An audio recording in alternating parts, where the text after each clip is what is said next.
Hey, welcome back to Contract Lancer. I know this is a very quick video from the last one. I usually take a very long time to make the next one, but this time I was inspired by a comment I read on LinkedIn regarding the recruitment process and your interviewing process, especially when it comes to hiring you guys out there. But this video goes both ways. This is both to help you guys who are contractors, freelancers, developers, and just anyone who's in the interview process right now, and also to those people who are applying the interview process, the corporations who are struggling trying to fill in candidates for one reason or another. Usually the reason would be they're not quick enough to snag them. So I'm going to show you this comment that I got right here.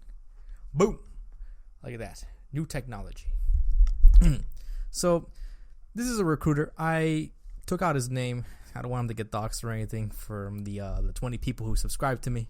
But he made a really good point in this post on LinkedIn, and I want to share it with you guys. It is the inspiration for this video after all. So if you guys can't read it at home, I'm going to read it for you. Me, the recruiter. I'm sorry. The candidate just accepted an offer from another company. Client. What? You told us she loved us. That she wanted to work for us. Me. She did. Client. We are number one in our space. You said she liked that. Me. She did. Client. You said she liked the team, that she thought she would fit in here. Me. She did. Client. I don't understand. We were thinking about making her an offer. And then he writes, yes, and while you were thinking, your competition was acting. While you waited 3 weeks to get the last business partner to meet with her, your competition had her do a video call with the business partners who weren't available prior. While you sat on the knowledge that she was interviewing elsewhere, your competition made things happen and sped up the process. While you waited a month to get a few more people into the mix for comparison, your competition recognized top talent and made the call. While you debated with HR over salary requirements and asked her for her history, they put out an offer at the top end of their range to ensure the deal was done. If you want the top talent, you need to be thoughtful, yes, but you need to be decisive. I promise you, your competition is, and he is absolutely right. I cannot tell you how many times that I've been into this interview loop, which is what everybody calls it here. The interview loop basically is that they go for one interview, then you go to the next interview, then you go to the next interview, and this process can take weeks or months, and you don't hear from them, you don't get a job offer maybe until months from the initial interview. And it's infuriating for you. It's infuriating for them when you tell them, "Oh, I found another job that actually respected me enough to give me a job offer in a reasonable amount of time," because time is money for all of us. So that's essentially the point. And I'm glad that he brought it up. And you know what? If you look down here, he has 140,000 likes and 4,000 comments because everybody basically agreed with him, with a few naysayers here and there. But he made such a good point that nearly more than 140,000 people decided to comment on this post. So what this means for you guys out there, hopefully you could read that. I'm gonna increase it a little bit more. There you go. So when it comes to this particular topic, I have a few suggestions. First, I'm going to talk to those who are trying to get hired right now. Those of you out there who are, the developers, because my audience is for developers, but this could work for anybody else. The first one is obvious. The first tip I'm going to give you guys is always have multiple interviews. You always want to have that because if this happens, you don't want to be stuck for months on end waiting for a reply, even with the chance of that reply being, no, we're not going to hire you. So if you're not in the habit of doing multiple interviews, start getting into the habit of doing so. This is for my junior developers out there who are not used to this process. Having multiple interviews covers your ASS far better, and you're more likely to find that company who's willing to give you that job offer faster this way. So obvious advice. And don't feel bad about it.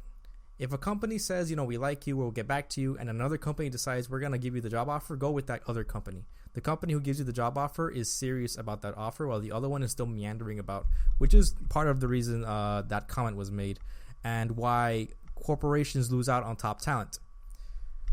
The other thing is that when you do go into that interview, you are also interviewing the company. You want to see if they fit your needs, your culture, your own personal, I want to say culture, but that's a corporate thing, but your own personal style, I guess we'll call it that.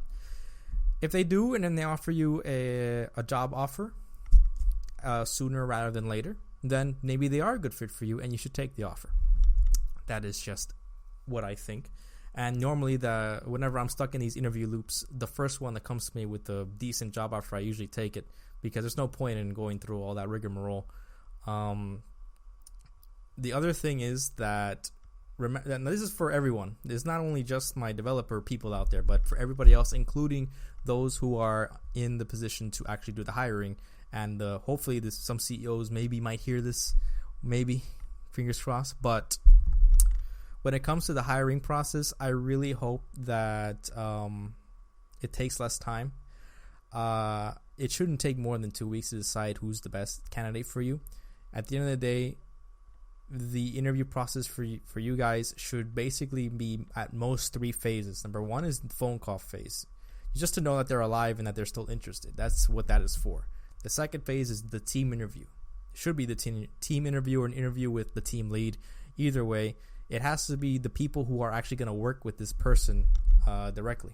So if you're someone who's outside of that group, then although your input is important because you're probably in the higher up position, you're not going to be working with this individual, and the ones who would know whether or not this person should get the job is usually going to be the ones who interviewed them. It's going to be the team lead. It's going to be maybe the team if they did the group interview thing. It's probably going to be the project manager. Sometimes they're there. But they're going to have the inside scoop of whether or not this person is a good candidate and a good fit for their team well before you start getting together with a bunch of other managers and start to rule by committee whether or not you should get a candidate. I'm not saying that you shouldn't compare candidates. That's why I say that this interview process shouldn't take more than 2 weeks.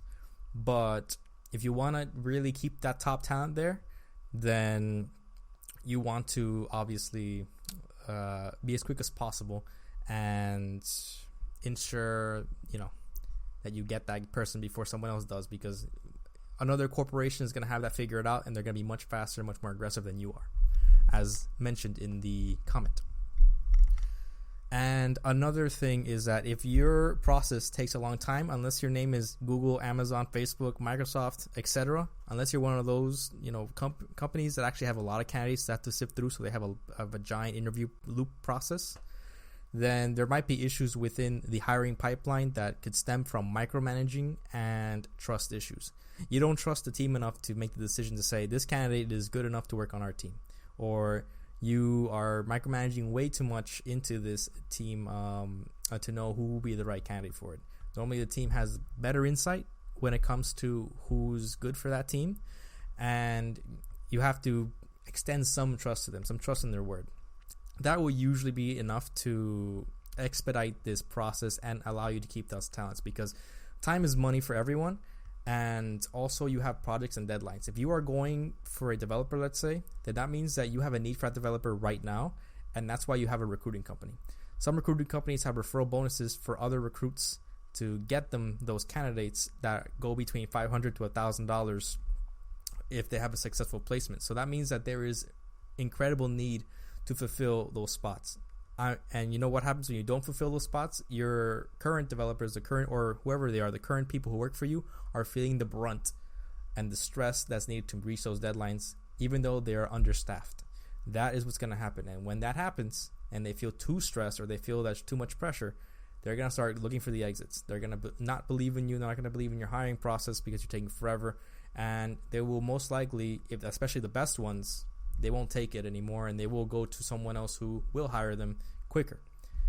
So this advice really goes both ways. So for those of you who are trying to get hired, always have your leverage. Your leverage is always going to be having multiple interviews, and the corporation that's more eager to hire you is usually going to be the better one from all of them, and usually will have their shit together, more or less.